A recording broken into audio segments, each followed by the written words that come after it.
Right, okay. So we move on to the next one then.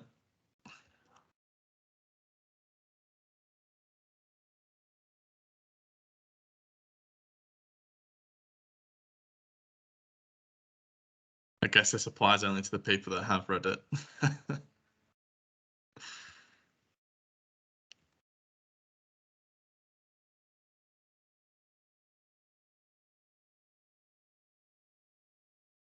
So yeah, we're getting lots of yeses so far. And I think it's interesting when I had a quick rescan through it just sort of at lunchtime. Interesting to sort of reflect on how things may or may not have changed given what's happening in Ukraine. And actually, there are quite a few things I think that sort of really still chimed quite a strong bell, really, but seem, obviously more significant in the light of what's been happening. Yeah, absolutely.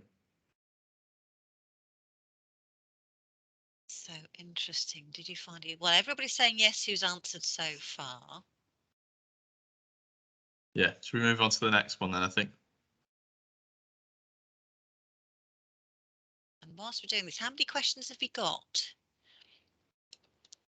I think there's about 20, 25 questions. Some of them are a bit longer than others. All right. And different kinds of ways of interacting. So the first two are just to kick us off, and then I think this is an opportunity for people to write a couple of comments in if they wanted to. Yeah, I'm going to try and do the same myself. So if I go a little bit quiet, it's because I'm thinking and typing.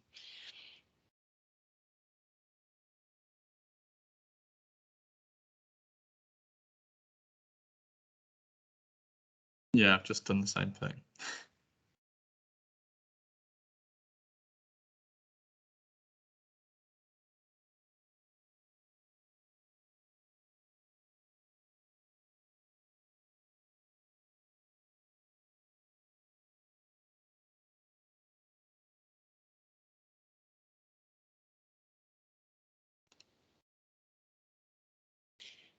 I've just come back on having done my typing. Yeah, fascinating. Mental health. That's one of my comments as well, actually. And I had to dip out from today's session to join an internal meeting with the Sellafield Limited and with our Nuclear Security Committee. And actually, that was one of the things we were talking about, was the impact on mental health and anxiety and concerns in terms of what's happening. So what Global else do we think? disparity is another big one. I saw the actual risk report did mention that, didn't it? With the COVID actually giving a bigger gap between the well off and the less off, with something, was it in the 6% of the poorest, or in the poorer countries for GDF, not GDF, that's nuclear, but they only had 6% of people vaccinated, and it made up 20% of the population. Whereas in the richer, so many countries, it was over 70% with boosters, which is already showing quite a difference in lifestyle, and it could worsen the gap going forwards. Yeah, and I think certainly sort of some of the key message we're sort of seeing, even when we just look at within the UK, is that sort of perhaps growing gap between the haves and have-nots, in terms of a whole host of things, including the mental health resilience and so on, but educational offerings as well, where depending where you were probably more affected by COVID and lack of sort of continued access to education. So real concerns in terms of that growing gap. Also interesting comment from Mark about the severity of the threats resulting from COVID as well. I was wondering if any other participants had anything else to say about that.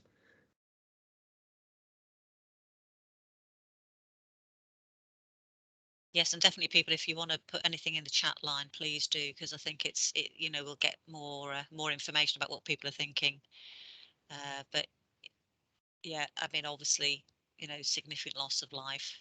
I think the other thing that I picked up, I think it was in one of the Sunday newspapers actually, when they were starting to take a step back and have a look at you know, the impact of COVID, sort of with a whilst I know we're still in it, but looking at some of the key numbers, and actually the key differentiator between, if you like, success or otherwise, if you could call it that, was vaccination rates, and not things like lockdown and isolation. So really, really fascinating about that when they're looking about the excess deaths and so on.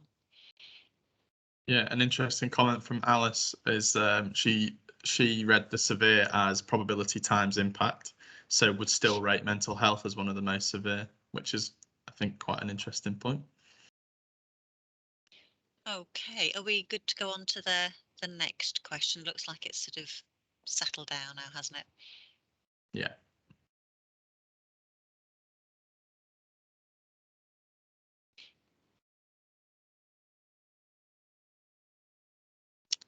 Yeah, what would you rate the biggest opportunity resulting from COVID? Mm.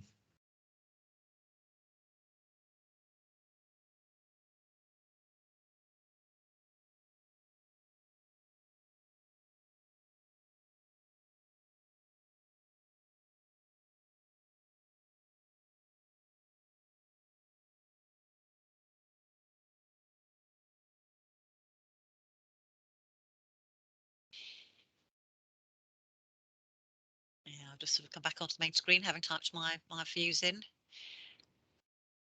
Yeah, agile working. I think that was my key thing.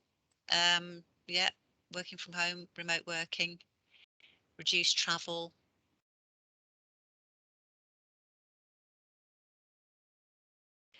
Interestingly enough, somebody's put collaboration through supply chain, which I think puts a different reflection on it, because I think a lot of the comments were coming through talking about the quite personal, I think, in terms of people's experiences, in terms of how they can carry out and do their work. Oh, somebody's put retirement in. Yeah, whoopie do.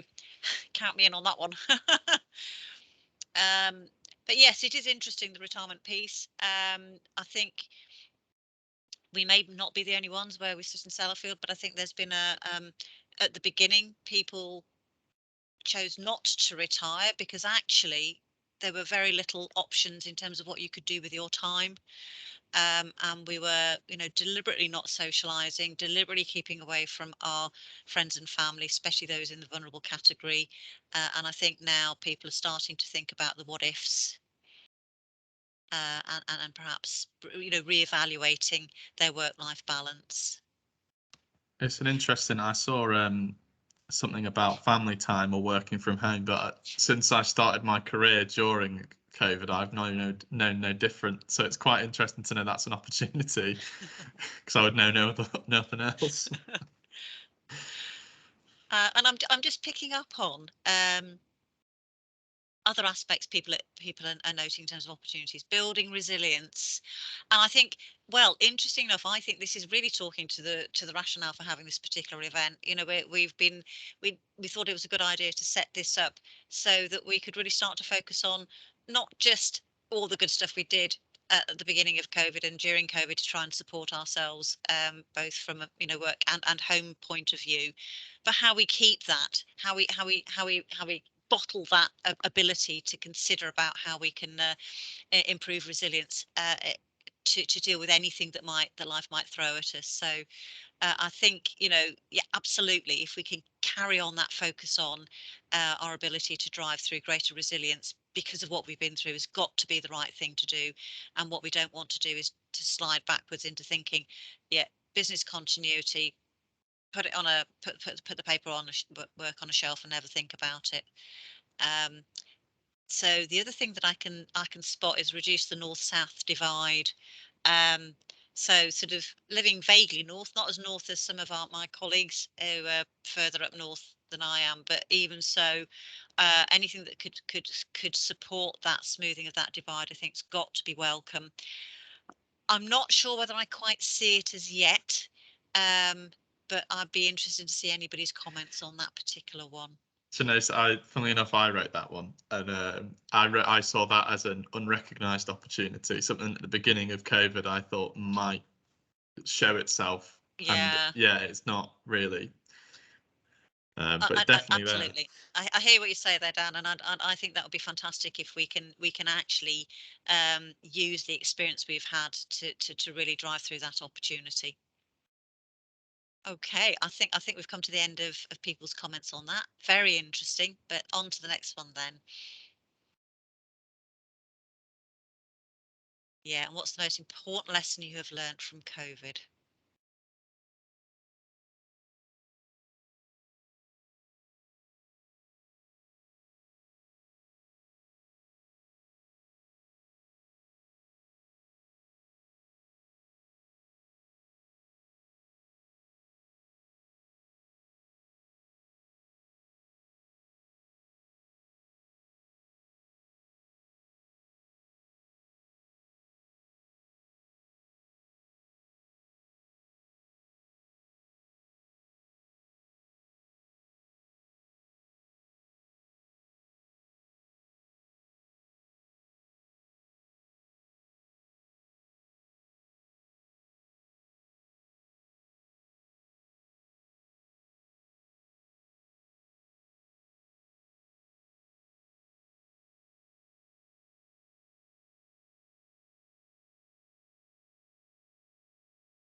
Right, okay.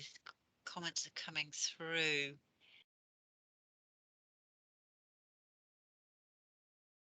So yeah, there's I think sort of a few that I've spotted that are very much around that mental well-being and mental resilience and valuing you know the things that are important to us in our lives. Yeah, don't take things for granted. I spotted the collaborative working. Yeah, I put a comment in about sort of realizing there are different ways to connect with people.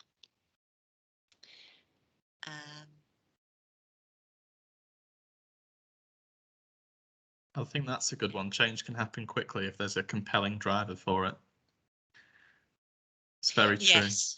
Yeah, when you reflect back on sort of what life was like pre-COVID and what it feels like now, having gone through that experience, it's unbelievable to think that what we have done and have achieved.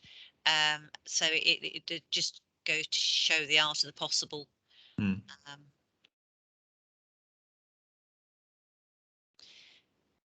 Yeah, I like the comment the UK government doesn't read their own risk register.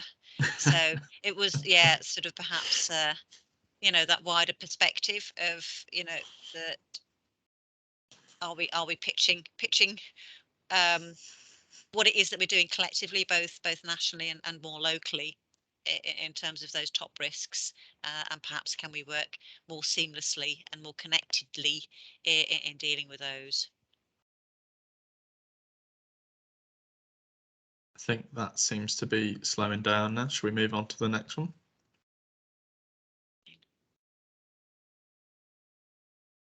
Yeah, what are the risks are we facing which will require a whole of society response?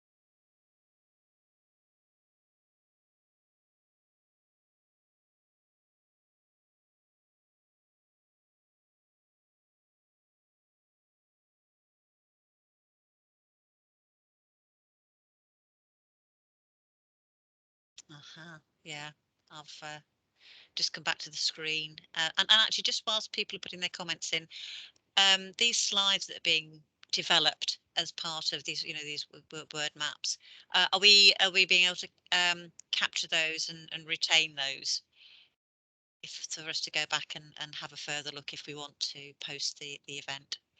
Yes, that should be fine. Yeah. Okay, fantastic. Yeah, and of course, I think somewhat unsurprisingly, climate change, sustainability, a couple of the absolute key themes coming through.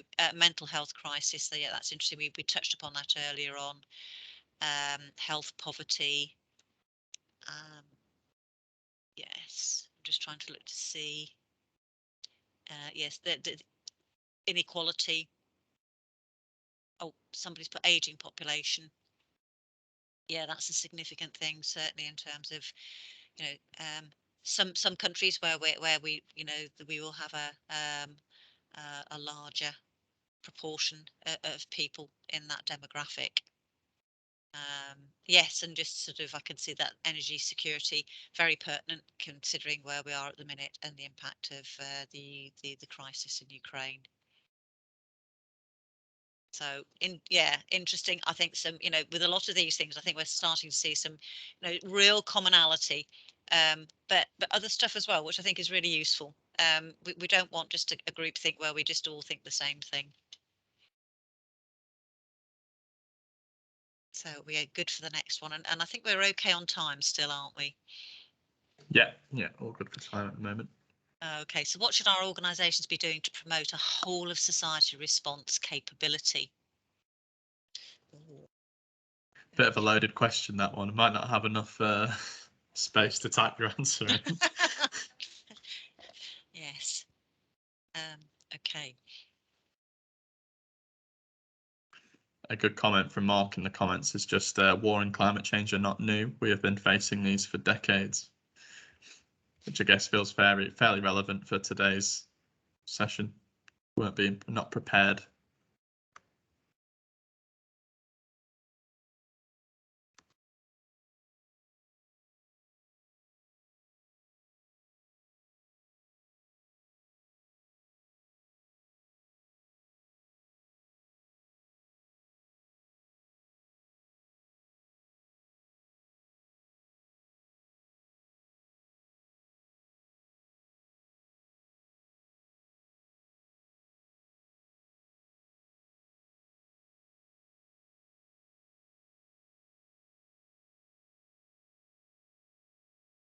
Right, so come back onto having a look at the screen. So I'm seeing things like training, education, collaboration.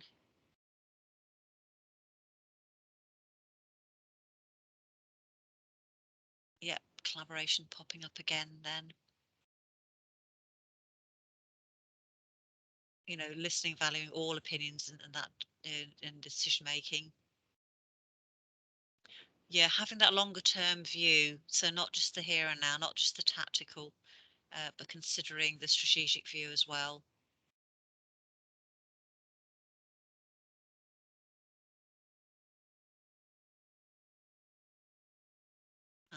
Getting better at communicating as well. Yeah, and once again, a reflection on diversity, inequality, and equality.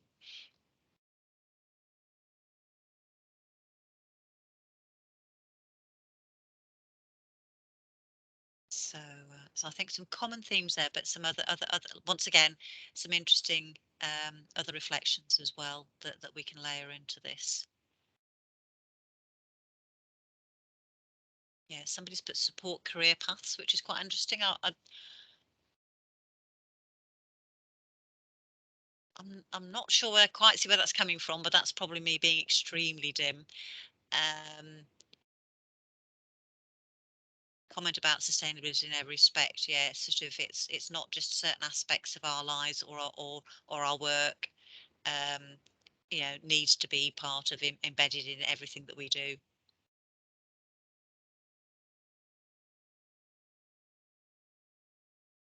And once again, something that reflects, if you like, that diversity of opinion. So we move on to the next one. Yeah, do that.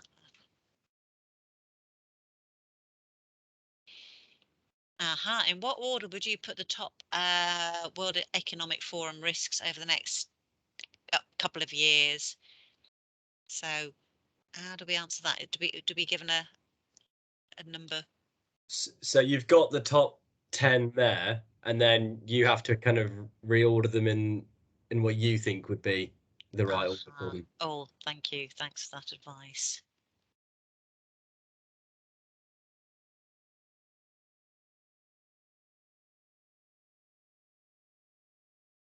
Okay, it's going to take me some time. Apologies. I'm going to go quiet whilst I have Mike go at doing my answer.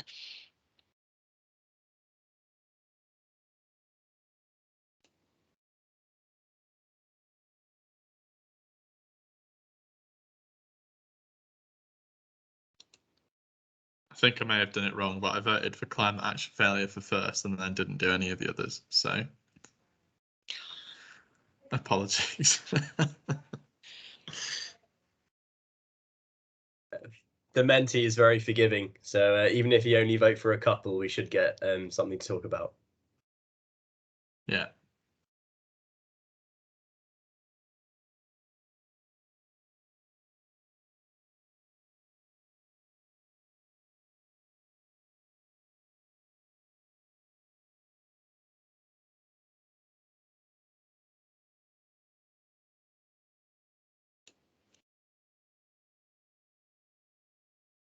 That was really interesting because I actually found that quite difficult to do.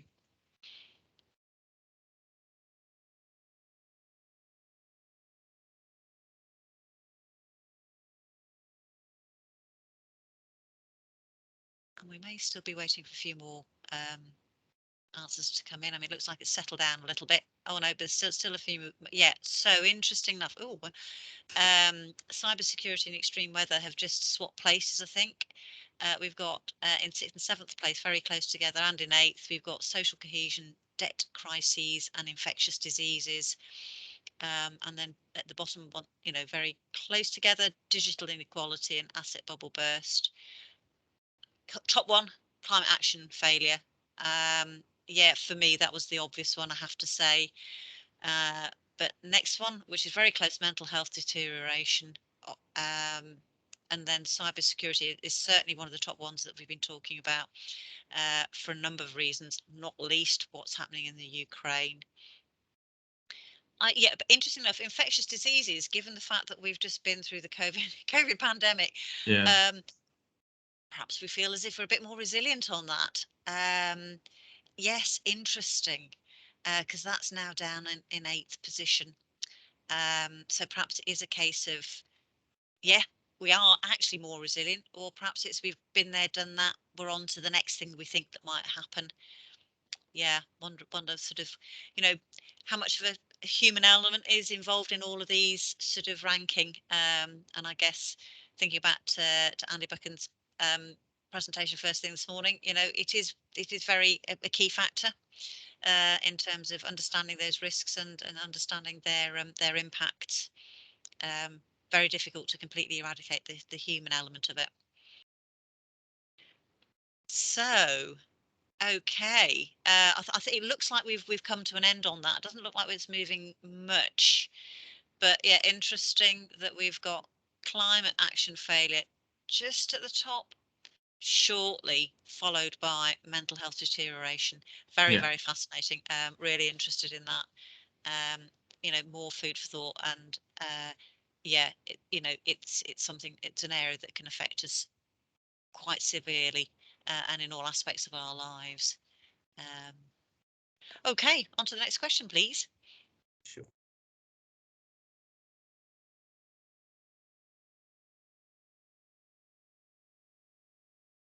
So what order would you put the top at WF risks over the next 2 to 5 years? Right. Okay. I might have to have another think about that one. So yeah, please go in and try and reorder.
looking at where we are now. Well, climate action failure still quite very high up, second, although actually that's now swapped. So what we're starting to see here now is a slightly different reflection. Human environmental damage is at the top. Oh no, now livelihood crises.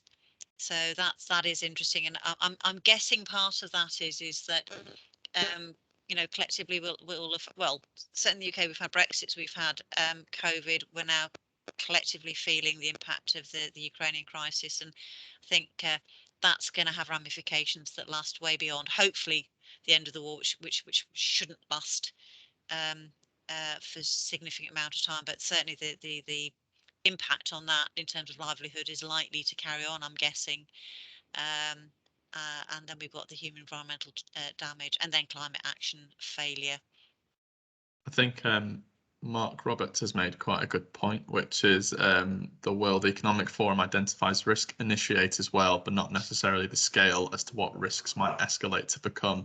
A military exercise becomes a war in Europe, an energy security crisis, a living cost crisis, and a refugee crisis, all concurrent with a pandemic, etc. Yeah, good point there, Mark. Thank you. So I think if we go on to the next one, and how many questions? Oh no, it's still getting the schools on the doors. How many more questions have we got? Have we got to speed up? It might help to maybe push on a little bit, bit faster. I think we may have three or four more, but we can just run through them. Okay, fine. Okay, next question about the next 5 to 10 years. So if you can have a go at doing that.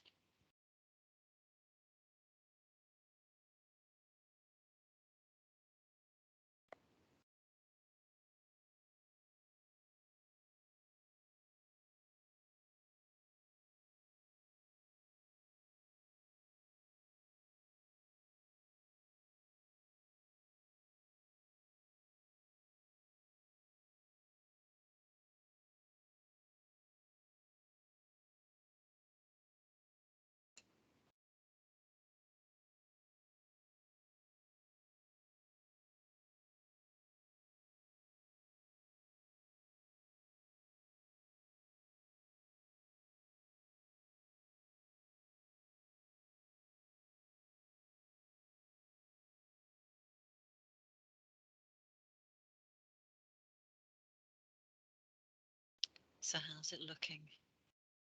Yeah, climate action failure. So, and it is interesting that sort of bobbled around sort of quite close to the top.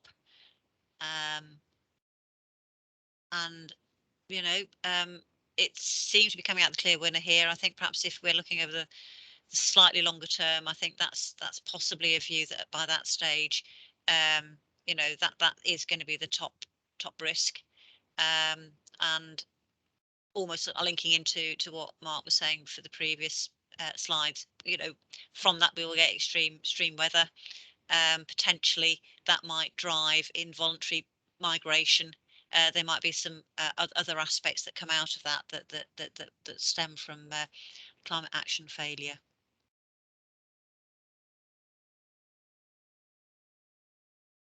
Yeah, and you can sort of see how there are various links between some of these aspects. As I say, talking about the climate action failure, environmental damage, geo-economic confrontation, and so on, natural resources crises. Okay.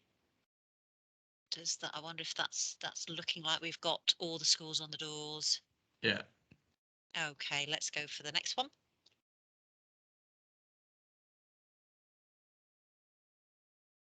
Okay, which of the top WF risks over the next 2 years has the largest consequence for your organisation?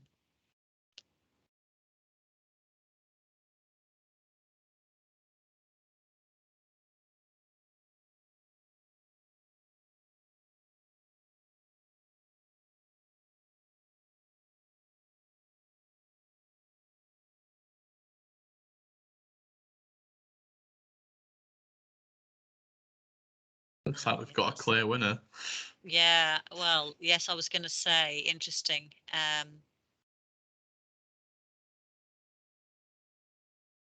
Yeah, and I mean, I suppose it does depend on sort of what industries we're working in and where we're coming from, whether we've got preponderance of people in the audience who come from similar organisations. But certainly, yeah, that I can understand where that comes from. And yes, given the impact of mental health that we've picked up on some of the other slides and other discussions, you can understand how that could actually start to have adverse ramifications going forward. Shall we move on to the next slide then? Absolutely. Which of the top WF risks is your organisation preparing for?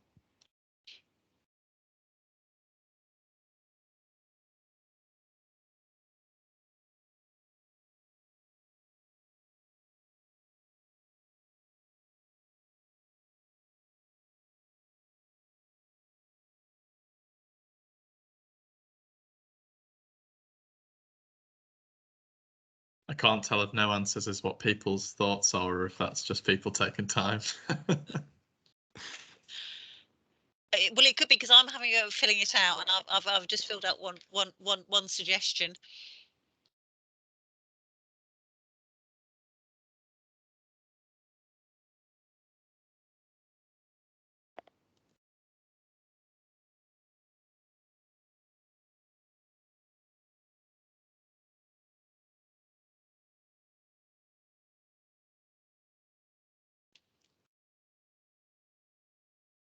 Okay.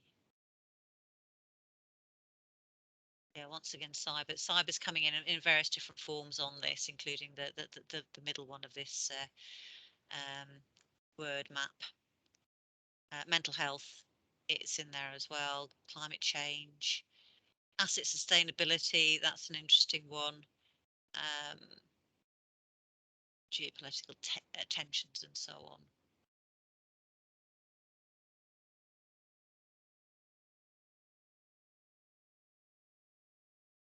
So I don't know if we give it just one more minute, because that might allow people to sort of finish typing.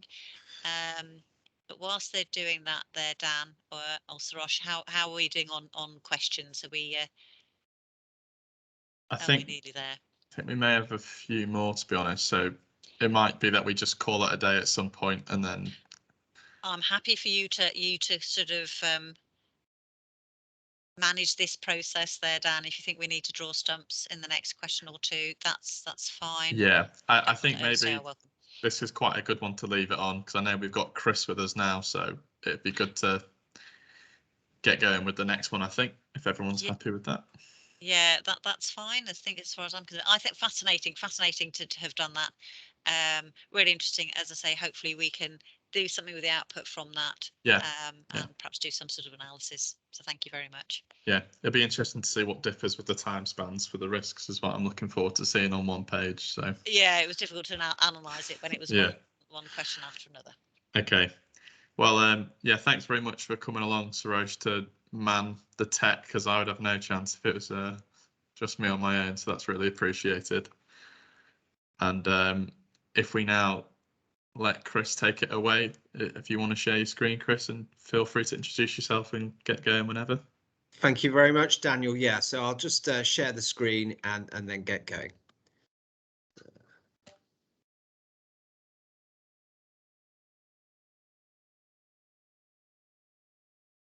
Okay, good. Hopefully you've all got that on full screen, yeah? Yes, we do, yeah. Yeah, great, fantastic. Well, thanks very much, Daniel, and great to be with you all today. My name's Chris Wilford. I'm Director of Financial Services Policy here at the Confederation of British Industry. And for those who are not so familiar with us, we're one of Britain's leading business groups. We represent both corporate members, but also trade associations who together represent 190,000 businesses. They employ around 7.5 million people, which is about a third of the private sector workforce. And we work very collaboratively, both with government, trade unions and others, on a whole host of business issues. And it's really good to be with you today to be talking about preparing for the next event, not the last. And I hope to share some reflections that we have from our sort of regional networks, some of our surveys, and some of the challenges that are going forward today. And I think it was really interesting just in that last session there to really look how mental health was so prominent as one of the top issues, because we very much get feedback from our members at the moment that, as well as considering business resilience, the question of human resilience and how people cope in an age of continual shocks is something that's very front of mind for a lot of members. What I aim to do today is we've had a whole host of events in recent years that have proved challenging. So Brexit, COVID-19 pandemic, we now have a large-scale war in Europe, which is evolving to a very significant economic war with business in the front line there. But what I wanted to do is therefore zoom in on a series of case studies to sort of try and focus on some of the points I want to draw out. And so I'll be looking at the COVID-19 pandemic, some of the government's policy responses to that, primarily the trade credit reinsurance scheme that the CBI worked very closely with the Association of British Insurers and a range of businesses on. Then look at the lessons from that and how some of that is now playing into another challenge, which is labour shortages, with wage inflation and not finding the right talent a real concern for a lot of firms. And then look at where is the way out for a lot of this. And in the CBI's view, we very much see it as growth and trying to create the space for growth and investment to do that. But I think, first of all, what it is to really look is sort of at that point around resilience in the age of risk. So we've had that series of crisis events. Now, part of this is, you could say there's always been crisis, you know, Cuban Missile Crisis. We obviously had the major world wars last century, a whole host of other challenges. But what we've largely seen is it had a period of prolonged peace. And what is different these days is access to information as well. So a lot of people are exposed in real time to quite significant events, and that has an impact and stretches businesses to themselves. We also live in a very integrated global economy with extended supply chains. So I think what that has done, these series of events, as I mentioned, things like Brexit, the pandemic, and now war in Europe, have really tested those global supply chains and just-in-time operating models to their max. And what this has done is challenged businesses of all sizes, but in particular, from our experience, SMEs have particularly been exposed. OECD research highlighted several countries, including the UK, were ill-equipped to cope with the negative economic effects and prolonged lockdown measures that increased particularly UK SMEs' exposure to credit risk. And whilst we were ill-equipped and we struggled, and we saw a lot of the government's policy responses to try and, putting in an economy into hibernation and coming out of that, what lessons can we learn for the future and look to ourselves to make sure we build that resilience in and go forward? A lot of small companies have weaker supply chain capabilities than their larger counterparts, and SMEs integrated into the global value chains, either directly or indirectly, are impacted faster and harder from supply chain disruptions than larger firms. And we can see that sometimes in the way business practices play out. So if a larger firm is worried, whilst they may be sitting on cash reserves, they may be tempted to lean in on things like payment terms and that sort of thing. So if a CFO has got that batten down the hatches mentality, that may play out in some of their business practices that percolate down their supply chain. But what I would say is what we did see in the pandemic is actually a lot of larger businesses, particularly in complex sectors, so in defence and so on, actually reached down into their supply chain to look after specialist firms and others, because there's a growing realization that some of these SMEs, say if you're a specialist engineer in a aerospace supply chain, it takes a very long time to build that kind of firm, recruit the right people, have that kind of right ecosystem that develops. So to just lose that, you can't replace overnight. So as well as government policy makers going on, I would say in recent years, we've seen more increased activity from larger firms to work with their partners to make sure those firms can survive. I think Airbus is a very prominent example who've done a lot of work working with some of those specialist engineering firms and that sort of thing to make sure they're there for the recovery to capitalise on, so they don't lose that expertise. When we're looking at the COVID-19 pandemic, as I'm about to do so, I think what is very interesting is that previously, up to this point, a lot of policy solutions have been oriented to recovering from a sort of catalyst event. So if we had a financial crash of 2008, you had that crash point, and then the solutions were very much, how do we come out of this? What we saw with the COVID-19 event is it was an evolutionary crisis. So, you know, they were putting an economy into hibernation. There were different points and different challenges at that and knock-on impacts that required different solutions at different points in time, and that shaped the policy response. And I think that is quite an interesting point as we go forward and we go into some of these more evolutionary crises, and what I kind of call a Rubik's Cube recovery is we have this different approach now where we're moving from snap event, how do we recover from that, to actually we've got continual stresses and strains, and how do we react to that? And it's something about moving from planning for scenarios to planning to skills, and making sure you can look to yourself, both your business and your personnel have that resilience and those capabilities to respond to different challenges, and we don't know what next. So if we look at the COVID-19 pandemic, it was a devastating health and economic crisis that tested many businesses to their limits. So we had one of the biggest drops in economic output in 300 years.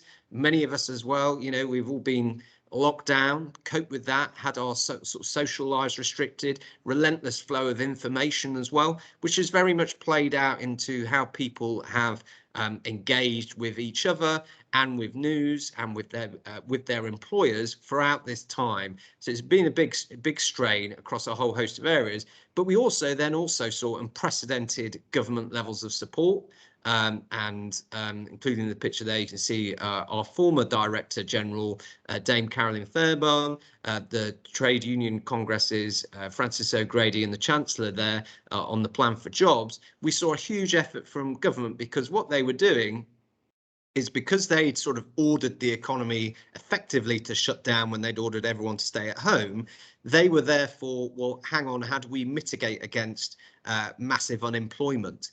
And so they developed a whole host of packages of things, from government guarantee loans through to things, most prominently the job retention scheme, which we were very heavily involved with alongside the loan schemes, to sort of protect the businesses to protect the jobs. And I think this is something I often spoke with members throughout the crisis and afterwards on, is we have to remember a lot of the government's policy response was not necessarily to protect the businesses primarily, it was to ensure there were jobs for people to return to after the pandemic. And now what we've seen with a huge, and we'll come on to this when I look at the labour shortage case study, is actually many businesses have come out of that, and the problem is they can't find people. There's a talent shortage. We're seeing a huge competition to hire people. And so from the government's view, actually for future challenges, the policy response may not be oriented to saving businesses in a mass scale way, because they'll say, well, actually, we can afford to lose some businesses because there's enough jobs out there to keep the people going.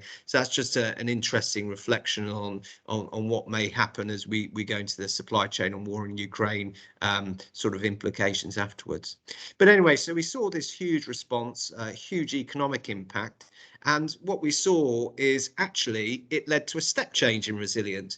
Many businesses instantly went to working from home, adjusted to hybrid working, planning for new variants, coping with continual information flow, and addressing everything from workforce issues to cash flow. We saw this across the whole economy in every sector, and at the same time, that huge government response measures. And I think what is very interesting to note is actually, you know, we can often say, as I was pointing to that OECD research saying a lot of businesses weren't fully prepared for what was coming down the tracks. Actually, a lot of firms did innovate without even fully realizing it. I think we often think, a lot of our members often go, well, innovation is something someone else can do over there, but actually innovation can really happen at pace, and a lot of people adapted to that. And we also saw a step change in terms of how businesses work with their employees, and a lot of employees did value the support from their employer, and it kind of reset the reputation of business with many people. We provided insight directly to government, and we're at the heart of a lot of information flows throughout this.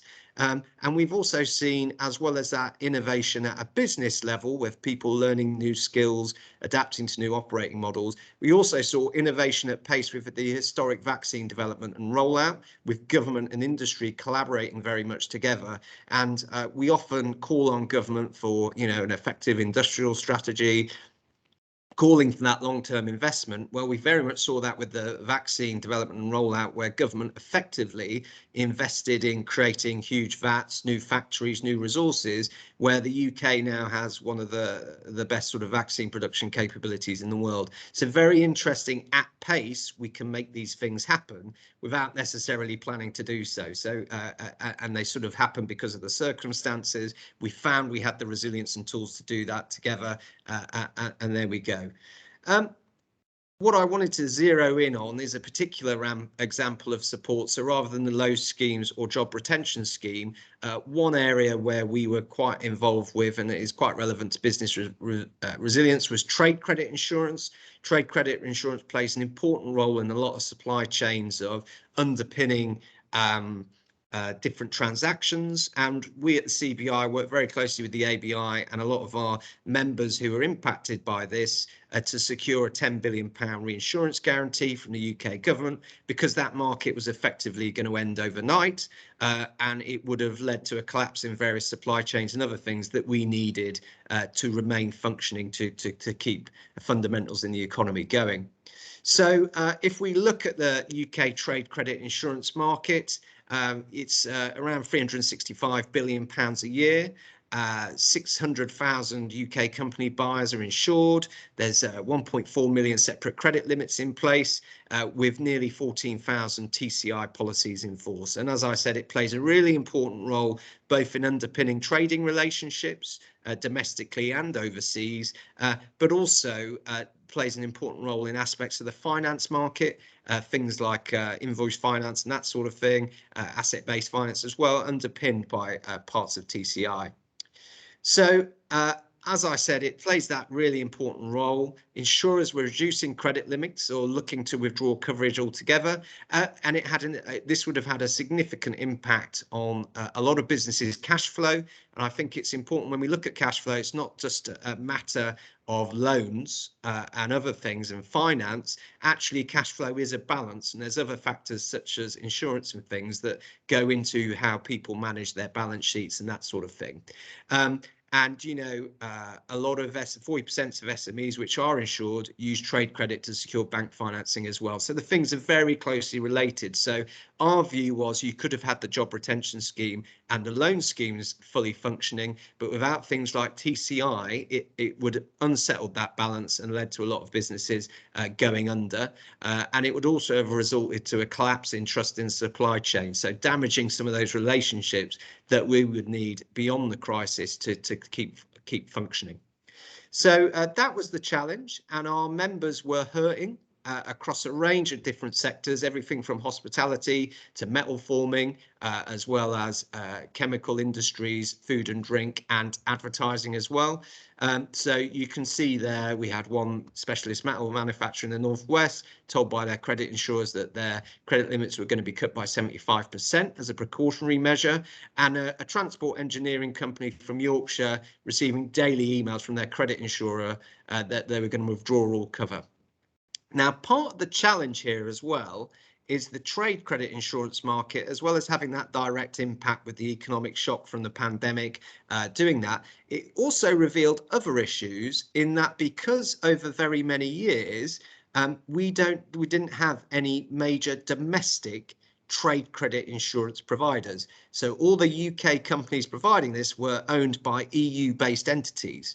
So this also revealed some challenges with Britain's approach in its industrial strategy over many years, that as we've kind of got this strategic gap that we didn't have a homegrown sort of UK sole provider in this space. So actually, for a lot of the EU entities, they could afford to use the UK as a bit of a petri dish to experiment if they withdrew cover here or whatever that was going. So there was some of that underlying tension there. And I think since the pandemic, we've seen some of that, I guess you'd call sort of almost de Gaulleist sort of things. So how do we onshore supply chains, onshore services?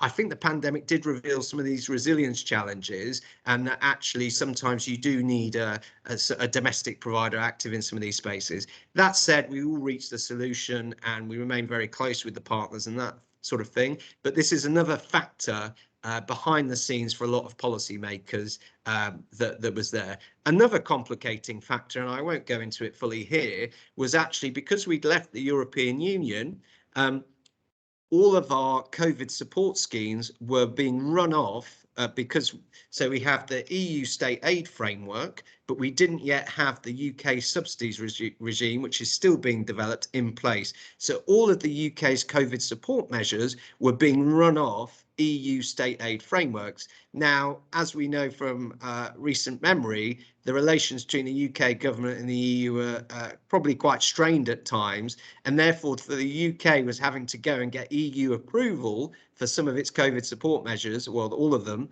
because it was running off those EU state aid rails. So that played into the approvals process for this and was another point of friction in how to doing this. So I know working with government, working with the insurers and others, it did feel a bit like three-dimensional chess at some points when we had all these different factors at play in trying to get the support in place. So what happened is eventually going together, we sort of highlighted that previously after the financial crash, the UK had acted.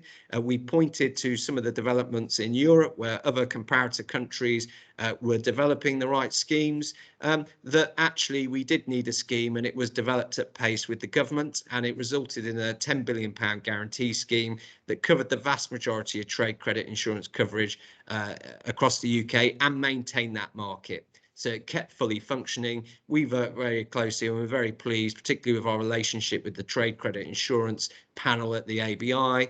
We have a very strong relationship with them, and it was very important that we got that secured, and it meant many thousands of businesses were protected against customer defaults or payment delays, which in an uncertain environment sort of really helped them keep that confidence as they were getting battered on many other fronts.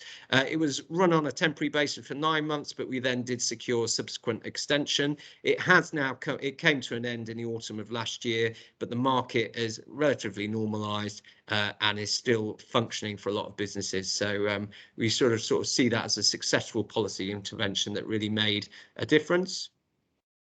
And we were sort of pleased how that worked out, and I think it really highlighted that collaboration, having the right information and bringing that together. We can sort of work together to make things happen, and actually with a guarantee, the government wasn't necessarily having to provide a direct, it wasn't hitting their balance, whilst it was on their balance sheet, there wasn't a direct immediate impact. So it was more about, in that game of risk, changing the balance and helping businesses. So that's an example of businesses collaborating together, working with policymakers to make quite significant impacts. Now, if we look at challenges ahead, leading on from the pandemic and that response, what else is ahead? So we've covered that in the previous sessions today and other things. So climate, conflict and geopolitical tension, technological change, supply chain pressures, the return of inflation in a massive way, including energy costs, and then also cost of living for the workforce. And climate is very significant. We've had some of the Brexit geopolitical tension, but now we see this full-scale economic war with a major economy such as Russia, which also has a very extensive offensive cyber capabilities. So how do we cope with all of that? And it's not looking pretty, is it really, for a lot of businesses and the wider businesses environments? And we very much have a phrase that a lot of businesses have shifted from growing to coping, this relentless onslaught of different factors. And we see a lot of these supply chain risks in particular as a major threat to our recovery. And the government needs to step up both its response to a new level of speed and boldness. And one of our big asks was a Cobra for recovery. So what we would do is across Whitehall, learn from the pandemic response, but bring in things together. So how do you make sure the right business information is plugging in real time to the right decision makers in the Whitehall machine? So a lot of focus on that. And a lot of our surveys have really highlighted, I mean, we're seeing figures going back to not being since either our surveys have started or back to the 70s and 80s in terms of the level of response and impact on different aspects, and everything from port disruptions to other things. And on top of this, as we've just discussed, inflation is going to hit a 30-year high with a real squeeze on household incomes. So as well as households and consumers are suffering together through a lot of this. And what we are very conscious of is there may well be a political blame game at some point who's kind of looking for a boogeyman to pin some of this on, or easy cans to kick. And we don't want to be in that game. We want to make sure that business is very much seen as a partner working with government and the consumers to get through this together. So we can see both wage inflation, CPI inflation, all of that sort of thing going, which is going to result in a real squeeze on household incomes. And we are going to get into the debate around price rises and that sort of thing. So what is going to be the next test? Well, we're already living through the economic war with Russia, but there's a whole host of other factors that are going on. So, you know, a lot of the skills and expertise businesses built up through the pandemic being further tested by these supply chain pressures, labour shortages and energy costs.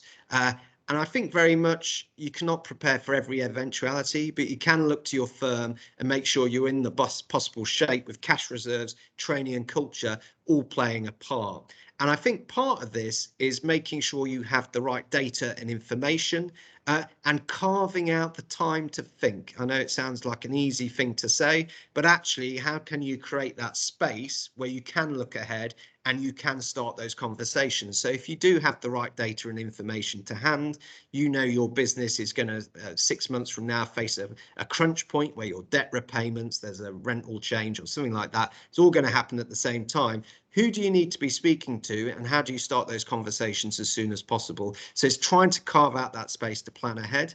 And data, skills development and culture are all going to be very key to securing that ongoing resilience.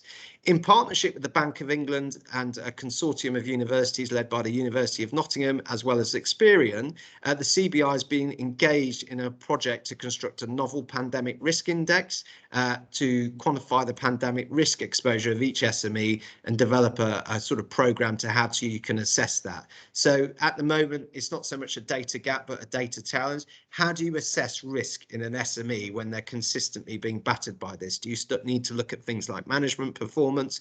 How do you structure and access the right data? And we see a lot of the pre-pandemic work on portable credit files and open banking now needs to be moving from historic information to real-time information. And how do we develop that? And I'll be leading a workshop next week with a range of universities and international policymakers as well, and happy to circulate details after this event on how we look at things like SME resilience in the round and have the right data sets and information to hand to support that. I think it's worth looking at the labour shortages case study, as I mentioned, and I think part of this is because we've had the pandemic, we've come out of that, we've got these ongoing shortages, but how do we look at how skills are being deployed by individual businesses to deal with one of these ongoing challenges, so one of these current tests that we're facing? And I think very much, again, as I was saying, it's around that partnership to address some of these challenges we're facing. And so, as I said, we called for a COBA for recovery, which was subsequently set up. It was a supply chain advisory group, which was chaired by the former Tesco CEO, Sir David Lewis. He's now moved on, but someone else is due to come in and lead that group. And it's very much working to identify the policy responses we would need on different aspects of these challenges as they keep developing, and looking at the issues in the round. So what are the different knock-on impacts? We've produced a regular supply chain heat map as part of this work to offer cross-economy insight and solutions to government on what is impacting the different areas. And part of this, it leads on from a lot of our work last year, which was setting out a new strategy for the UK economy last year. So whilst everyone's sort of head down dealing with these challenges, we very much see it as our duty to try and set out a future vision for the UK economy. And led by our Director General, Tony Danker, we came up with Seize the Moment, which identified a series of prizes for the UK economy that could add 730 billion by 2030. And how we get the right businesses activated around some of these agenda, be it decarbonisation or making sure they have the right workforce. And a big part of that is driving improvements in the UK labour market, where actually how do we get the right skill sets and also equip people and businesses with the ability to continually develop those skills to cope with changing technologies and circumstances. But let's set out that current test in full detail. So labour shortages have hit firms across the economy since the summer last year. 75% of our members are worried that labour and skill shortages are a threat to our future competitiveness, and retaining talent, we hear from members, is a top workforce priority, with about 48% of our members really citing that. And you can see there some of the sectors feeling the tightest squeeze, including logistics, food and drink, manufacturing, hospitality. And there's also the Great Resignation. And we saw in Q2 last year, 5-year high of 1 in 20 workers resigning. We're still getting feedback of people resigning and stepping down, coming out, either people, older workers, having had enough, or people just looking for new opportunities or doubling their salaries and that sort of thing. We're also getting feedback, a lot of trade unions trying to reopen labour agreements and that sort of thing, which is playing into this whole sort of picture of a strain here.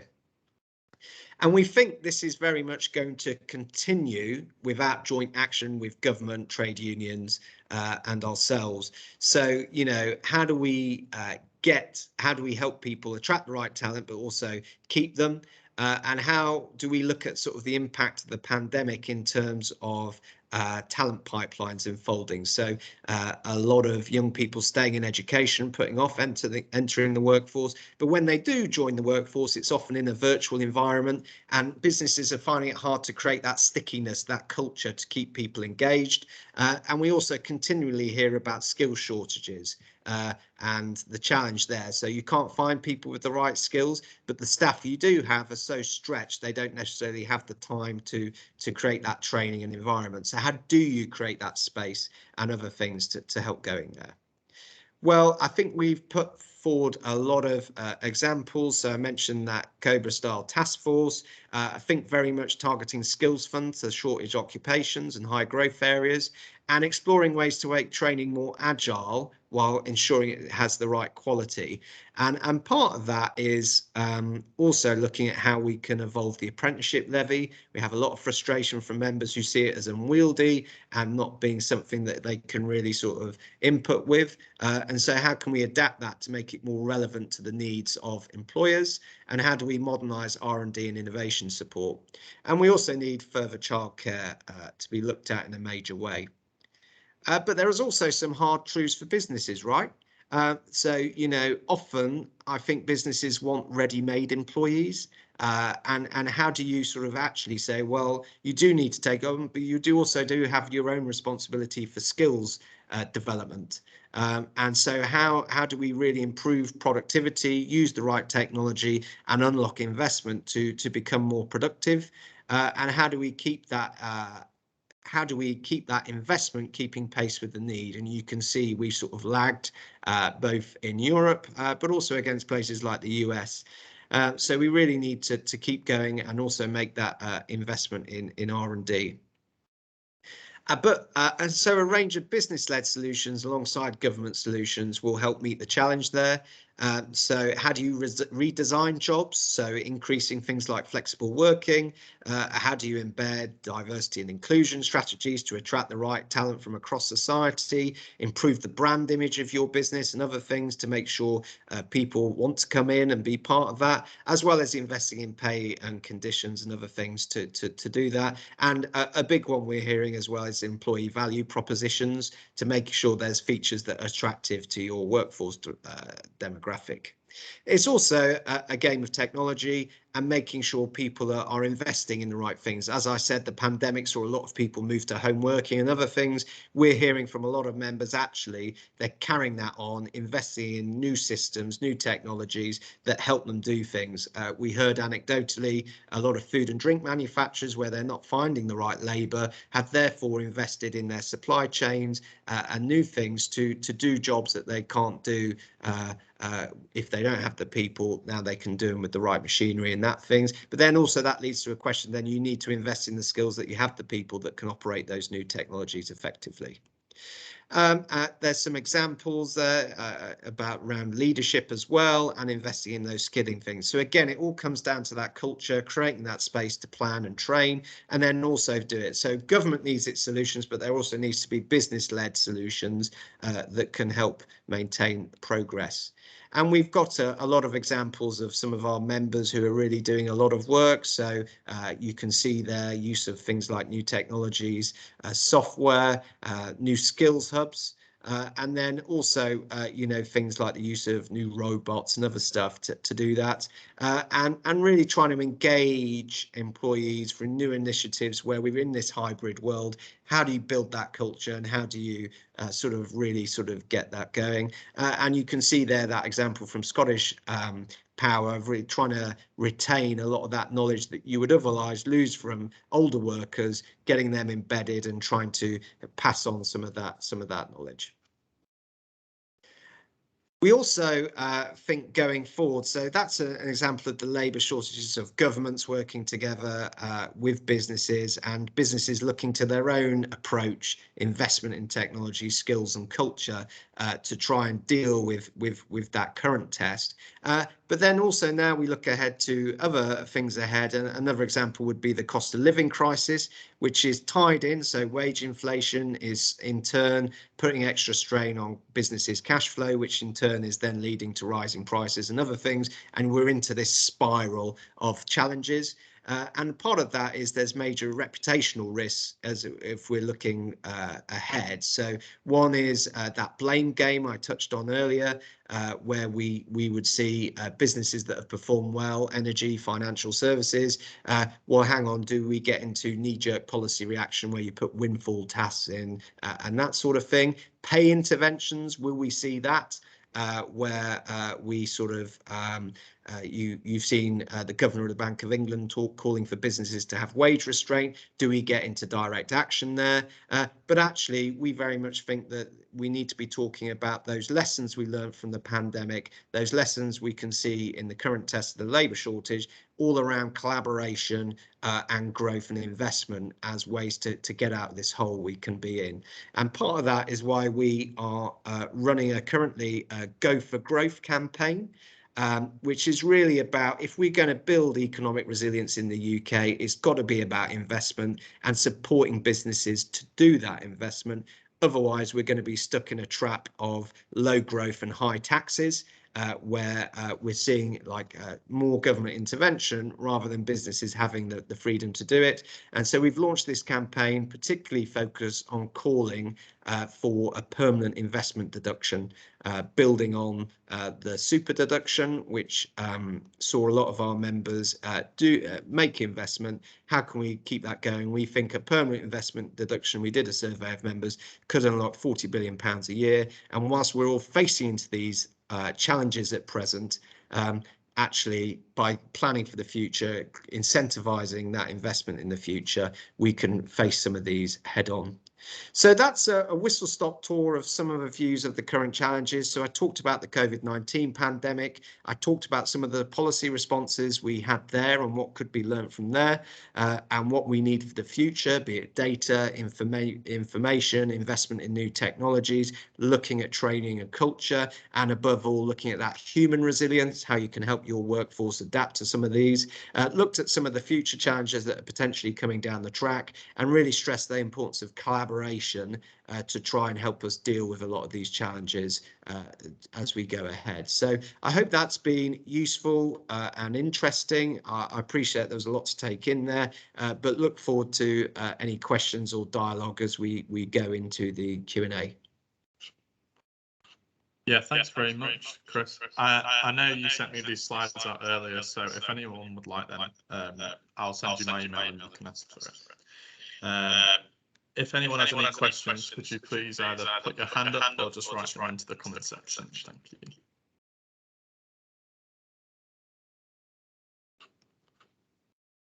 Just give it a second. Very interested to see some of the comments as well. Yeah.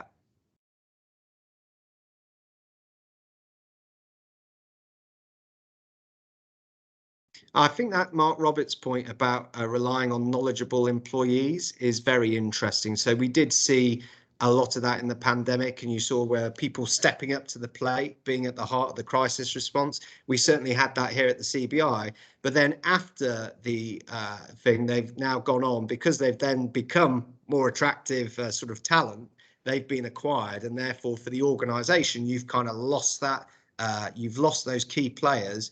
So what kind of ways, and we're working with a lot of members, what kind of ways can you store that knowledge, even though the people might go? And a lot of that is around internal processes and things. But I think that's a really interesting point Mark raises there.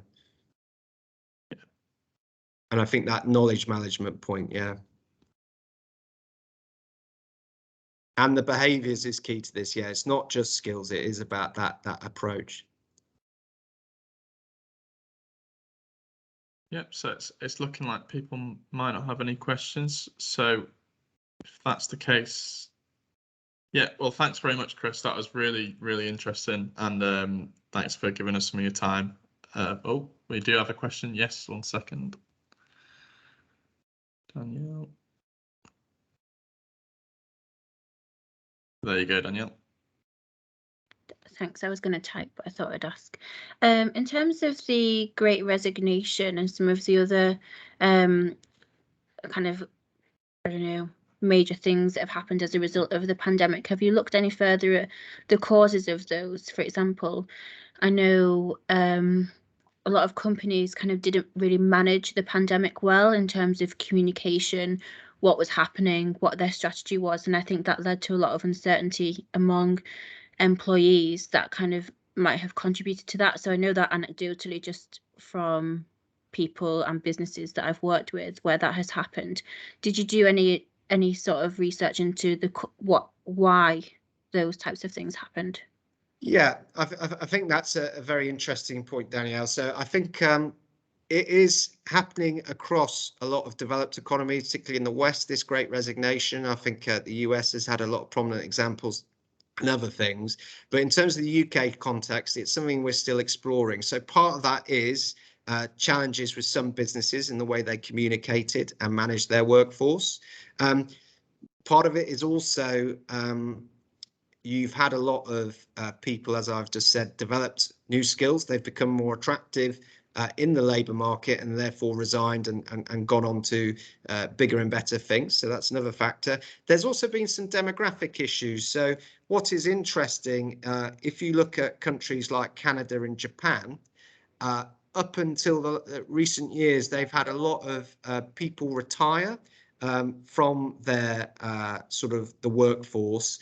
And what's happened is they've had no one to, so they've had like family owned businesses, they kept on going, no one in their family wanted to take on the business, and then they've retired and stepped down, and they have sold on the business. So we're seeing a lot of people who sort of just decided, actually, I've had enough now. And people that were due to retire just after 2008, their retirement plans were disrupted by the financial crash, and it meant they had to work a bit longer. And now they've got to the point where they're either too old, they might have health problems, or they've simply had enough. And therefore, whilst they had that extra 10 years in the labour market, they've now taken either business owners or long-term employees, they've taken a decision to step down. And we're seeing that play out in terms of a lot of consolidation that's happening at the moment, businesses being sold or taken over, but then also in older workers leaving the workforce and not necessarily having the talent coming in to replace it. So I think, yes, that cultural aspect is very important, but there is also this demographic aspect as well. And we're sort of trying to do more research at the moment to get a sense check on that. That's great. Thank you. Okay, any more questions?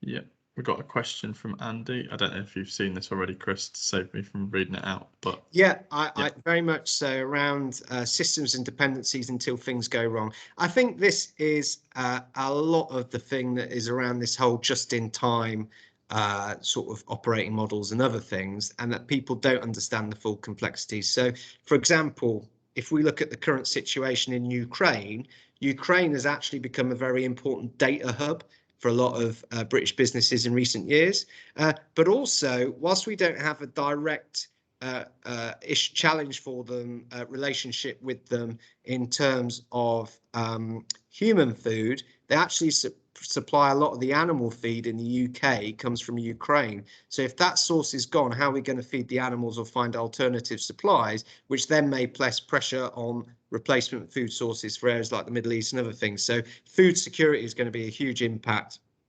from the Ukraine crisis as an example there. And I think you're right, it's too time consuming and expensive to do it ahead of time. People just think, oh, something will sort itself out. And that's why we've done a lot of effort to try and look at how do we create the right data sources and information to give that kind of real-time view without that effort. So that's part of the reason we've been involved with the universities at the Bank of England looking at the Pandemic Risk Index. We've also been working with people like F-Data and the supercomputer in Edinburgh, where they are looking at developing a real-time view of cash flow across the UK business community to help policymakers and the industry sort of look at some of those dependencies and see where people are trading together and other things. So I think it has been a problem, and it's something where we really do need to use data, technology and other things to try and ease that up. So even if businesses can't do it, they can access the right partners that can do it for them.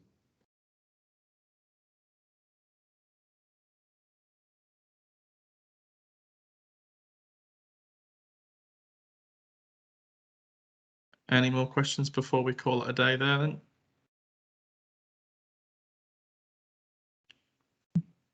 No, okay. In that case, we'll call it a day. Thanks very much, Chris, for your time. That was really valuable and really interesting. Thank you very much. Appreciated. Thank you very much, Daniel, for having me and everyone on the call. I've just posted my email in the chat if you want to continue the conversation or connect, but I know you're circulating some of the slides as well. So I hope you all have a good rest of the day. Thank you very much. Yes, thanks, Chris. Bye now.